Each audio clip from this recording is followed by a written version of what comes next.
This past year and a bit has been one for the books. At times it's been confusing, full of challenges.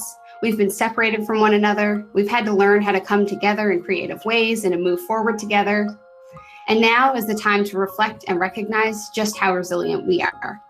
My name is Heidi Dixon, and this is First Light Fridays.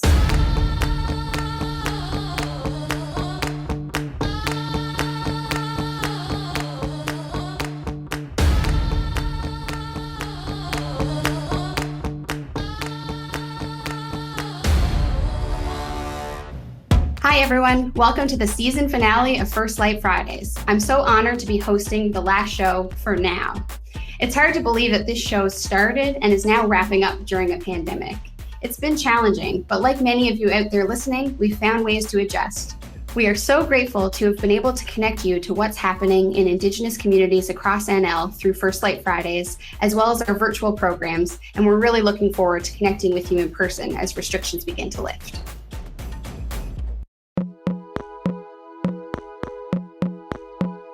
As I mentioned, my name is Heidi Dixon, and I'm the operations coordinator at First Light. One of the things I do there is teach cultural humility. If you're not familiar with that term, not to worry, because during the show today, I'll talk about what it is and how you can work towards it. Also coming up on today's show, we'll get to know some of the artists performing at this year's National Indigenous Peoples Day celebrations. I am Mi'kmaq, and I'm very proud to be who I am. Michael R. Denny of Eskazoni First Nation on Cape Breton will tell us about a project that bridges the gap between elders and young people in the province. Plus, West Coast singer and songwriter Lorna Lovell shares a beautiful story about her late father and how she's holding on to his memory through song. I don't think he even really knew who I was sometimes, but he would ask about me. You know, he'd say, "How's Lorna doing?" And I'd be like, "Oh, she's good." But first... Most of the time I'm doing all right. I don't worry about where you're at. Got a brand new dog. He and I moved on. Country singer Jason Benoit is from a small West Coast community called Fox Island River. He's one of the performers at this year's National Indigenous Peoples Day celebrations here in St. John's. Something he's looking forward to doing in person, as the last year has been mostly virtual. He spoke with Janelle Duval. It's been different, definitely. I mean, normally, of course, you know, getting out there to do shows and interviews and media tour and all that stuff, like that's a yearly thing, especially once the summer rolls around. And then, you know, festival season starts. It's always a busy time of year. And, I mean, it's just been, well, and this year it's going to be the same as last. Last year was you know, everything was canceled, and this year everything is canceled again. So basically 2 years of not I mean, I've been traveling inside the province, which is cool. But outside of that, it's, you know, it's all online. And, you know, it's not, I can't say it's a challenge because it's not like it's something different. I mean, we've been, you know, trying to do business digitally since forever, since the internet came in. So it's more of a shift towards the online presence. And so I actually started doing, you know, a biweekly live stream on my Facebook fan page called Friday Night Lockdown Live. And, you know, it's actually before the pandemic started, I actually hadn't ever done any live streams like that. I just felt like, you know, live shows was, you really get more out of a live show in person just because of the sound and the quality is so much better. And, so, I mean, once the pandemic started, I really had no choice but to shift into that mode. And it wasn't like I didn't have a choice. I just didn't. I also wanted to, you know, to still be there and have interaction with the fans too. So, I mean, it just kind of changed things up. I mean, because between singing my own songs, I mean, I add a lot more of the songs that influenced me growing up and in country music. And you know, it was just a little different because normally I wouldn't do near as many cover songs in shows. But I mean, if you're performing every 2 weeks and you want people to keep coming back, so it has to be a little bit different. I mean, you just can't sing your own songs every 2 weeks. I mean, that'd get kind of boring after a while. So I mean, yeah, it's just a lot of fun. I mean, we just enjoy it, and it's try to bring some variety in every couple of weeks, but it's been different, but really cool at the same time.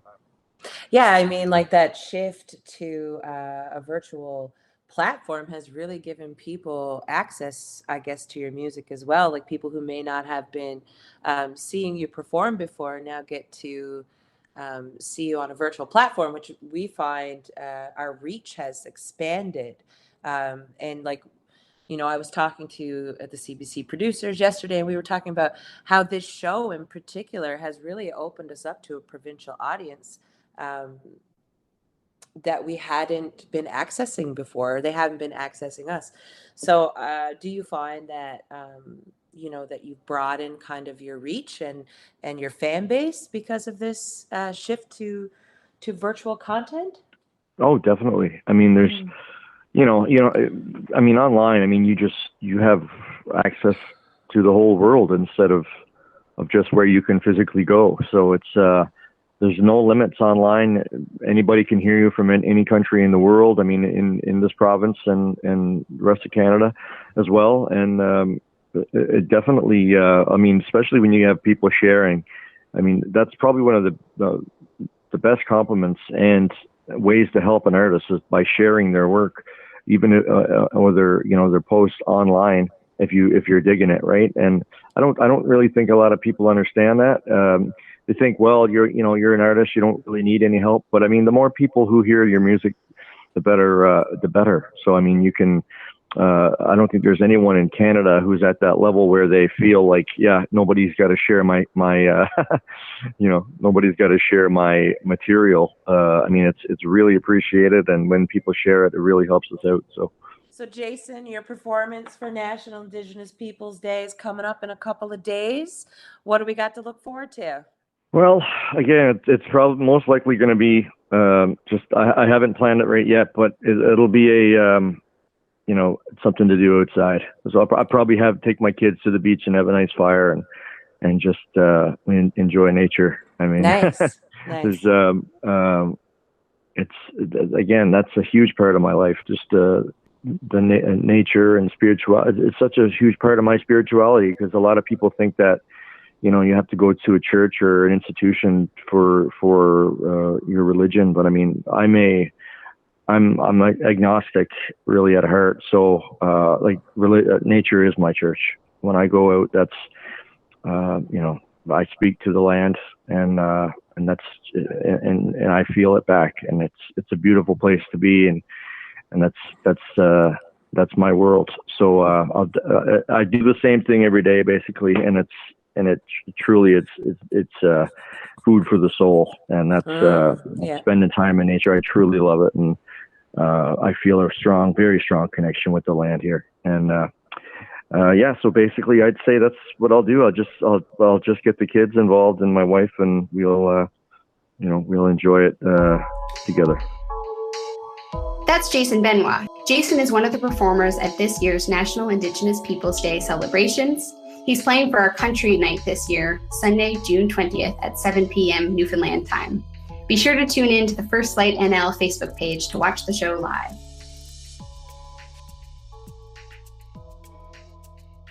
I'm Heidi Dixon, and you're listening to First Light Fridays. It's about all things Indigenous in Newfoundland and Labrador, and sometimes beyond.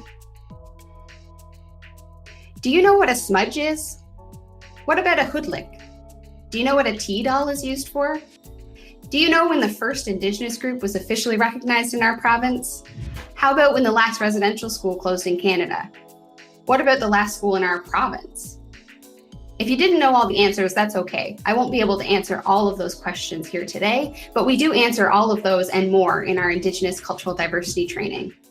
I'll also encourage you to do some research. There's lots of resources over on our website to get started with.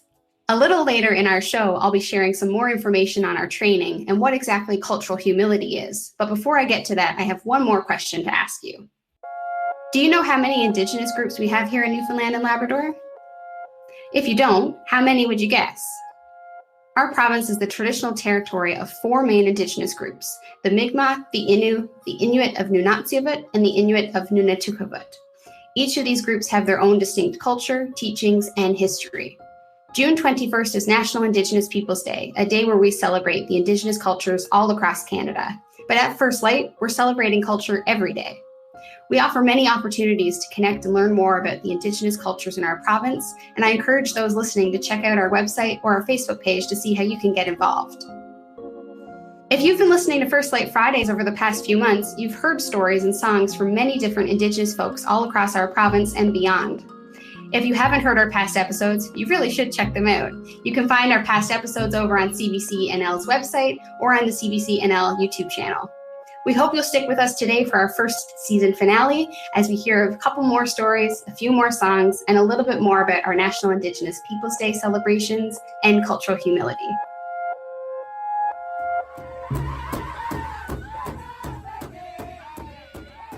Michael R. Denny is a great friend to many of us here in the province. Although he's not from here, he's visited us for many National Indigenous Peoples Day celebrations. Of course, this year looks a little bit different. He won't be here physically, but his band, the Stony Bear Singers, will be doing a virtual concert on Wednesday, June 23rd, and you'll be able to watch it live on our Facebook page, so be sure to head over there and check it out.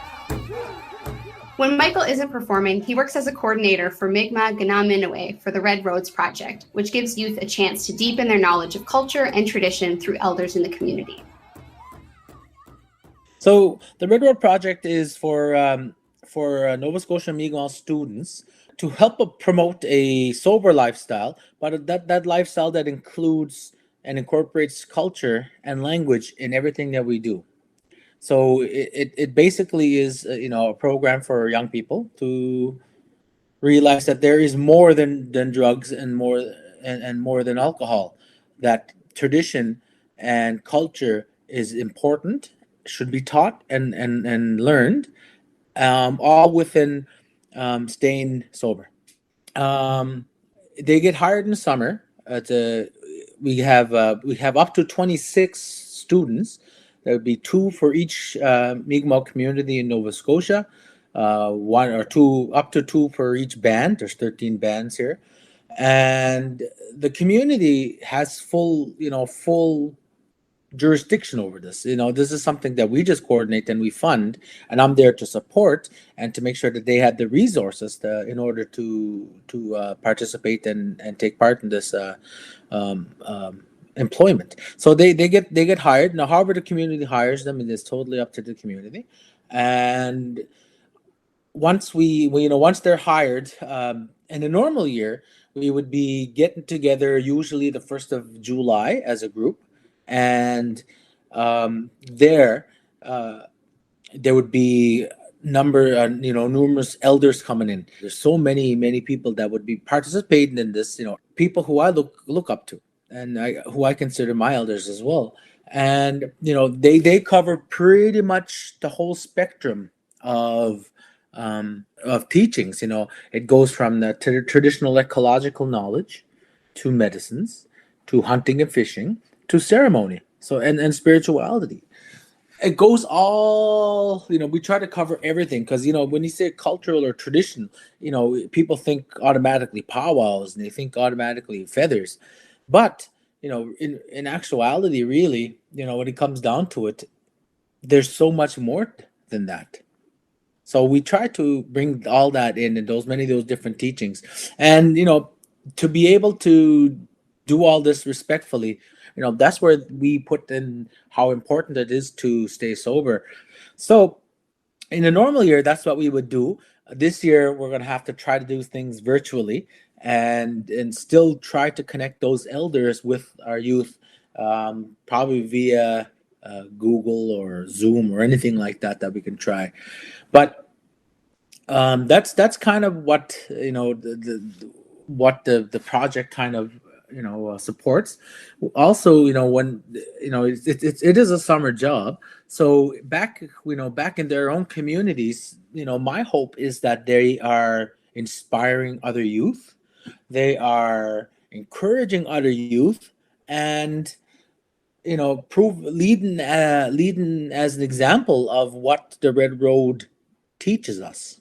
The sober, and the teachings, and that those teachings are being used and lived, in the communities. But I'm also hoping that they're bringing in youth, whether they're using technology or whatever, or traditional ceremony or cultural presentations, bring in, them organizing things in their communities to, inspire the youth and to bring community members in and show that, they know what it's like to live as an Ulno. And I think that's kind of the whole idea behind what the Red Road Project is. Ulnu, that's the Mi'kmaq word for the people. That was Michael R. Denny, coordinator of the Red Roads Project in Eskazoni on Cape Breton Island. Michael also performs with the Stony Bear Singers. Their virtual concert will be on our Facebook this coming Wednesday.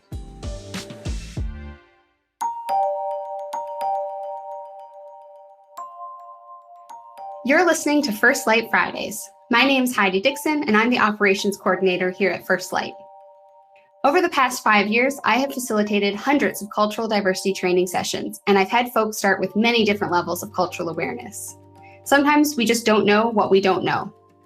We have so many beautiful, resilient Indigenous cultures here in our province, and it's important for everyone who lives here to learn about the diversity, history, and experiences of our Indigenous communities. I always teach about cultural humility, and humility really is the key word here. It's about reflecting on your own perspectives, biases, and how you see the world, and how that can be very different than someone else's, and that's okay.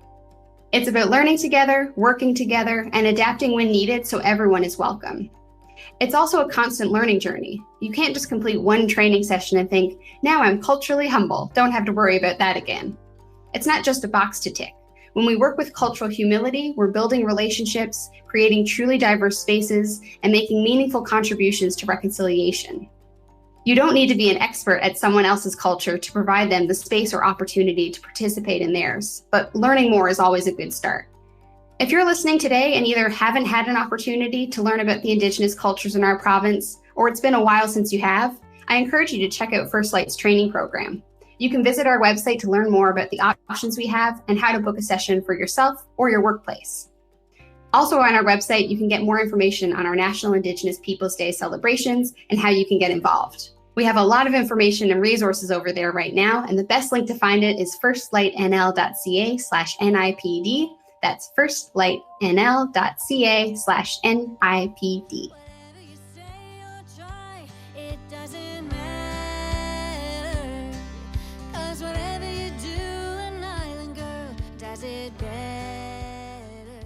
Growing up in the small town of MacGyvers on the west coast of the province, singer-songwriter Lorna Lovell was always drawn to music. Everything from Corey Hart, who was popular at the time, to the songs she'd hear her dad singing around the house. As a teenager, she didn't realize that those songs coming out of her father's mouth were his own. And those songs inspired her to start writing her own music. He passed in 2018, and he'd spent the last 10 years of his life with Alzheimer's, which of course got progressively worse. And so the last few months were spent in the hospital. And I used to bring my guitar in every now and again and play for him. And one time I played one of his songs called Without You. It's a kind of a romantic, sweet song.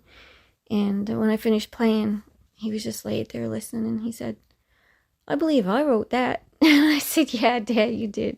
You did write that. And it was amazing to me that he even remembered that. But music is so powerful.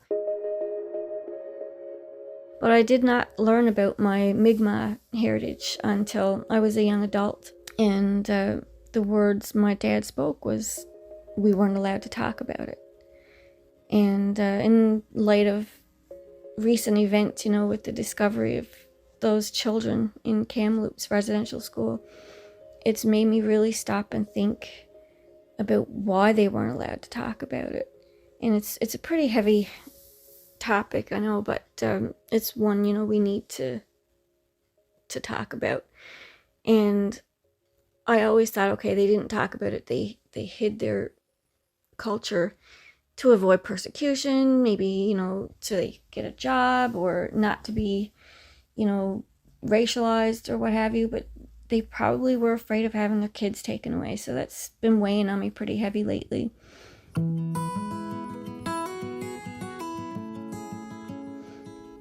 So I had 45 years of that man's humor, his wisdom, his guidance, and he's in every little bit of my music, especially the humorous parts.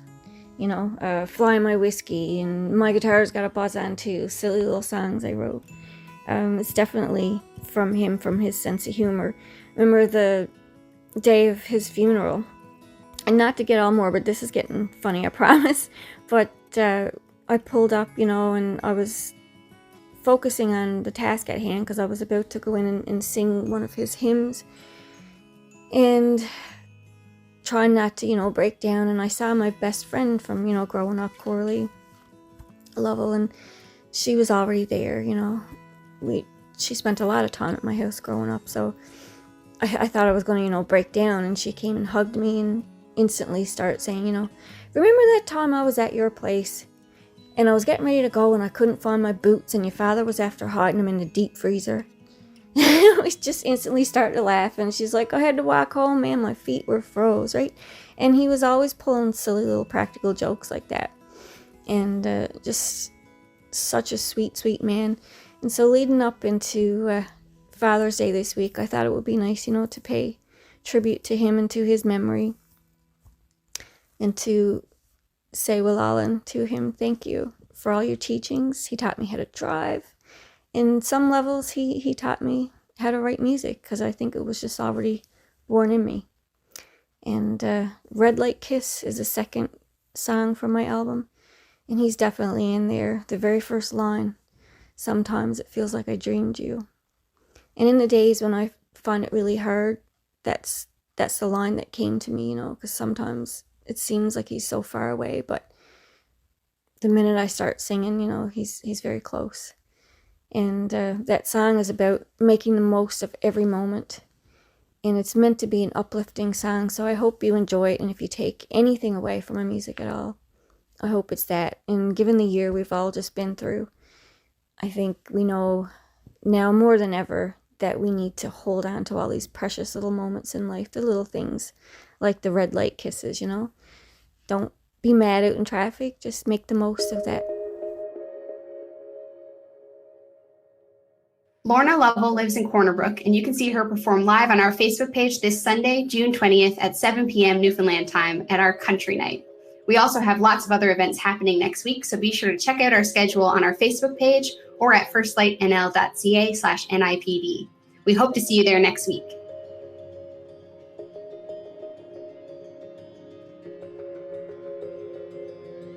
Well, that's the end of the show for today and for the season.